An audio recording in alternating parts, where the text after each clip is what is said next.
Hi Gemini, my name is Audrey Alison. Thank you for joining me for your September 2015 forecast for the month.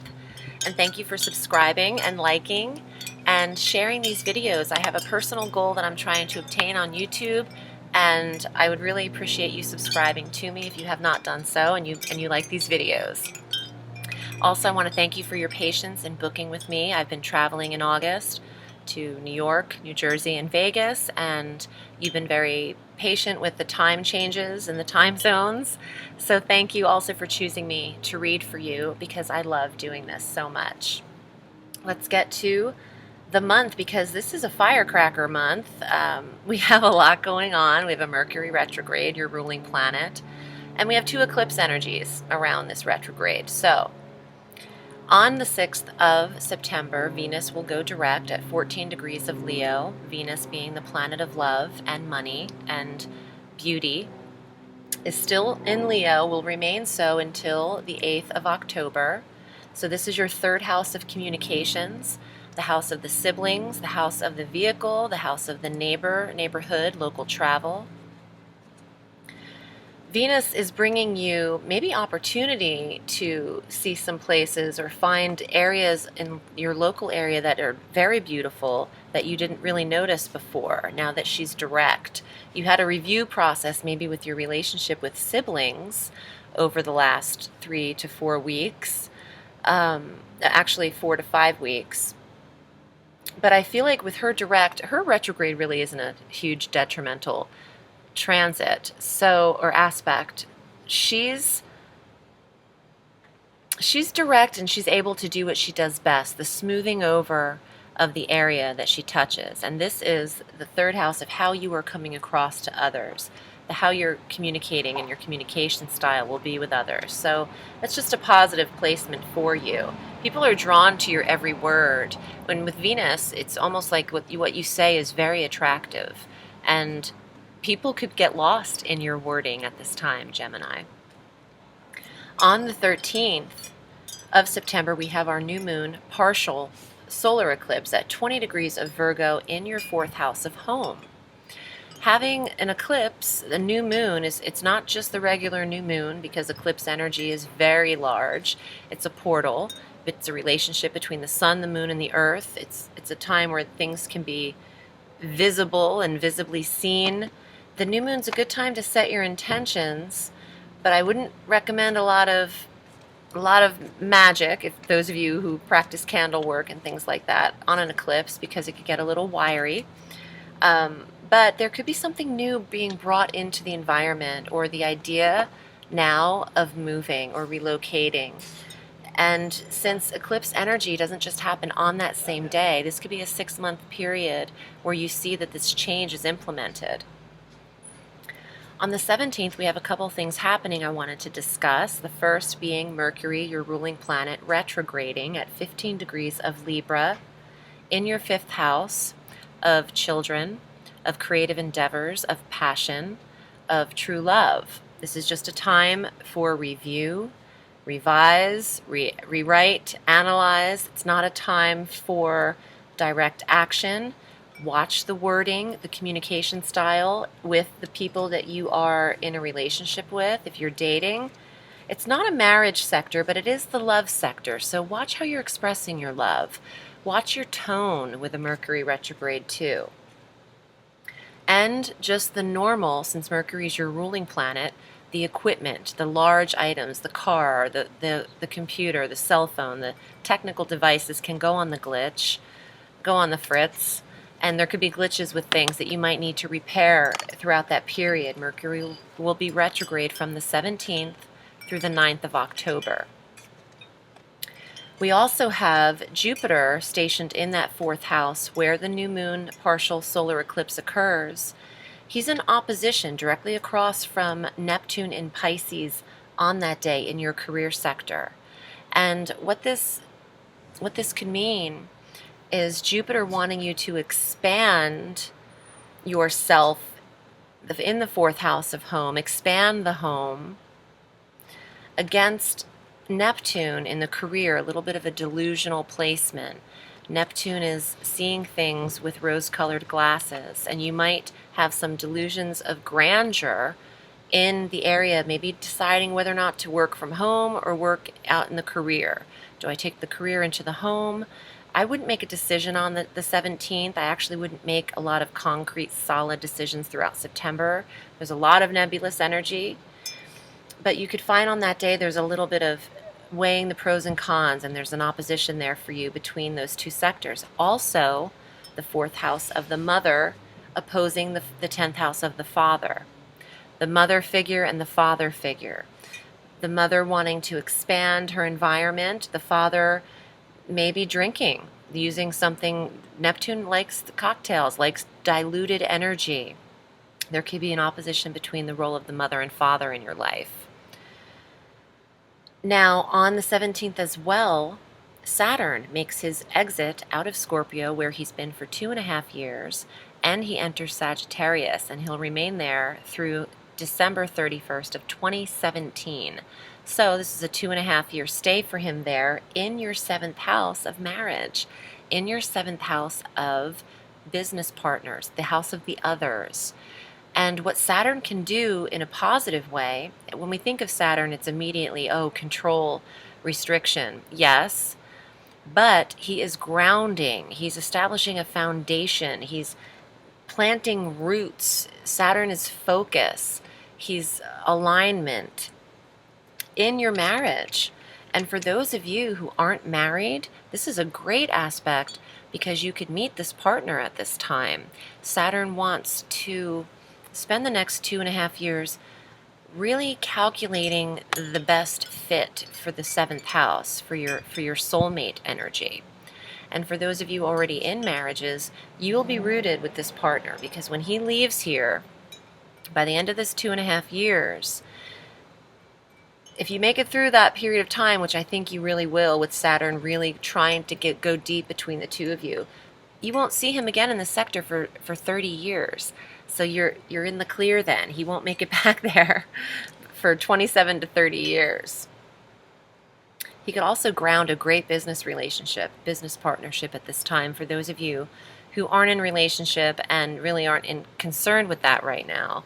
This is about finding the perfect business mate, someone you can open a business with. On the 23rd of September, the Sun enters Libra, like he does every month. This is your 5th house of romance and true love and children.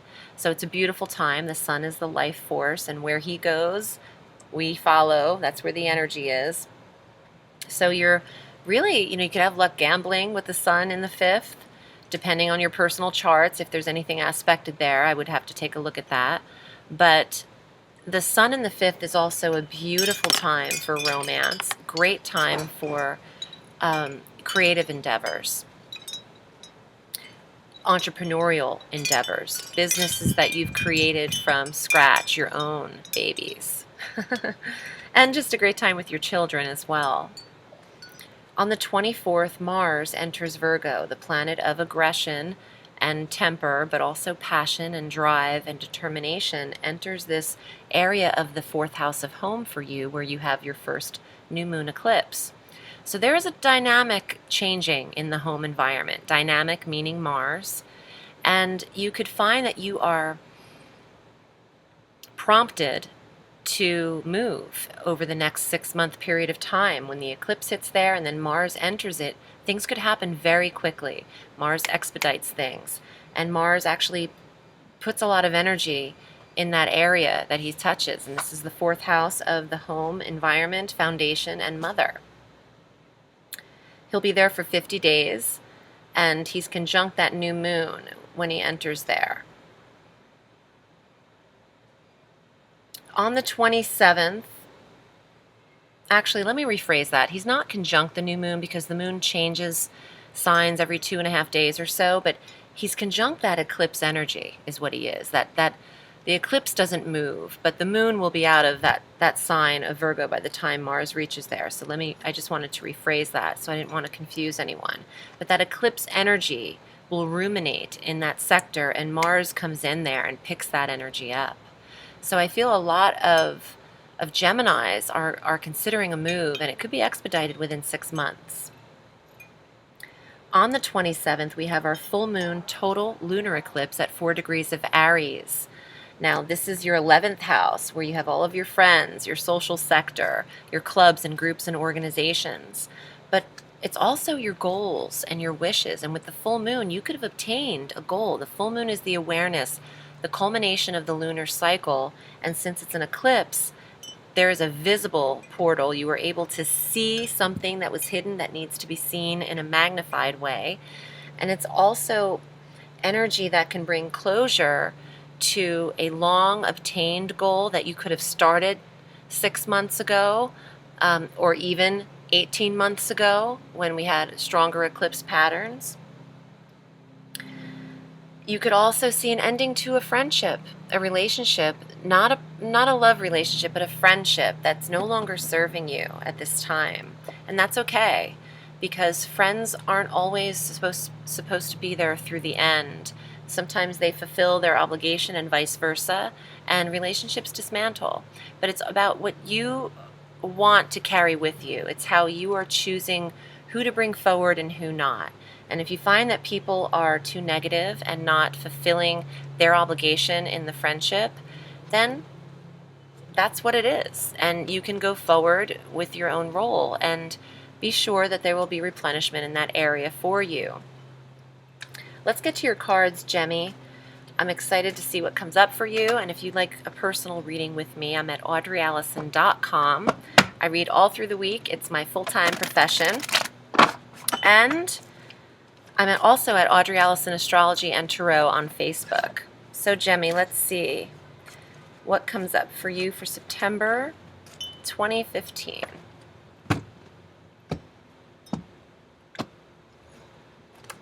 The Lady of Cups, intuition, psychic guidance, being still, meditation, channeling, alignment, posture.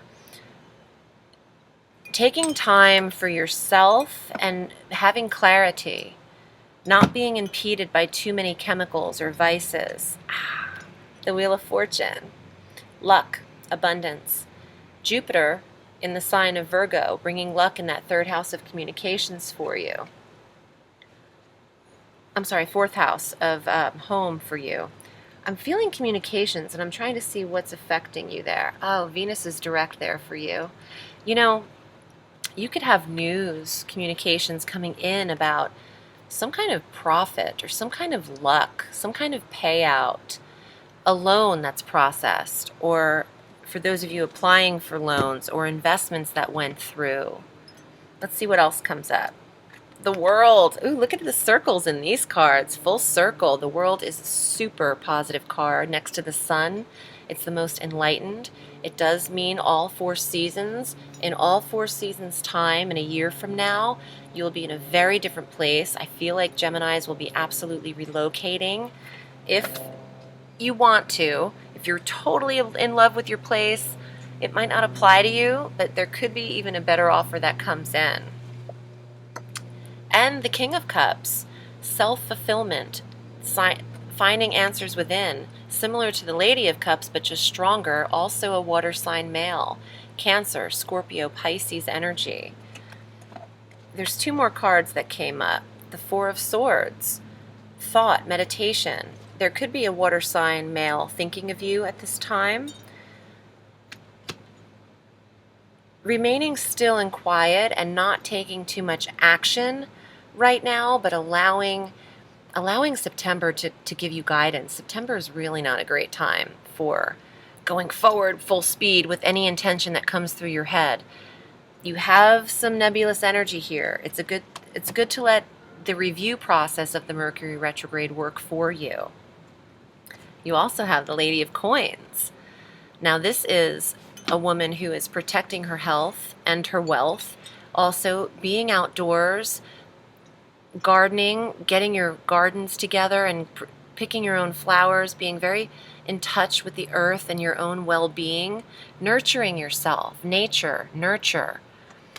I love these because you have 2 ladies here. You have very spiritual and protected cards for gaining spiritual awareness and taking care of your surroundings and your environment. Your 4th house of environment is very affected in the eclipse. and with Jupiter stationed there as well. You're expanding what you need.